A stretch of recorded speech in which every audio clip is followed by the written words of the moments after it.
আমরা ফাইনালি এখন জলও ভরে নিয়েছি। সব ঠাকুরদেরকে প্রণাম করে ওদেরকে বলে আমরা এখন রওনা হয়েছি ঘরে যাওয়ার জন্য। তো আমরা এখন বাজনা বাজিয়ে আমরা এখন ঘরে যাবো কি। এখন আস্তে আস্তে সবার ভিতরে ওই যে ডান্স একটা লুকানো হচ্ছে না, ওই ডান্স লুকানোটা বেরোবে আস্তে আস্তে। দেখতে রহিয়েগা, পিকচার अभी বাকি है। আমার ভিতরে ডান্স একটু একটু ঝুলুক ঝুলুক করে বেরোচ্ছিল। কিন্তু মন্দিরের সামনে মানুষ বলবে, বেশি পাগল মতো নাচলে পরে বলবে এই পাগল এসেছে রে নাচছে।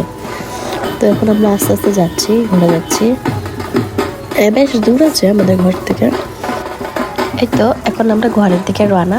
এখন কলসিটি চম্পা আন্টি নিয়েছে, আমাদের প্রিয় চম্পা আন্টি পাশের ঘরেই থাকে। ওদের ঘরে না দুটা ছোট ছোট বাচ্চা আছে, মানে ডগি, আমার যে ভালো লাগে। এখন আমরা গলি প্রায় ঢুকে গেছি। এখন ওই তো মামি নিবে, এখন নিয়ে নিয়েছে কলসিটা, এই তো মামি নিয়ে যাচ্ছে। আর এখন আস্তে আস্তে সবের ভিতরে থেকে डांसर आत्माटा बेरोচ্ছে। अभी तो पिक्चर शुरू हुई है, अभी तो बहुत बाकी है देखना। एक्शन पार्ट में मजा तो पूरा बाकी ही रह लो। तो stay tuned with this and फिर मिलेंगे नेक्स्ट वीडियो।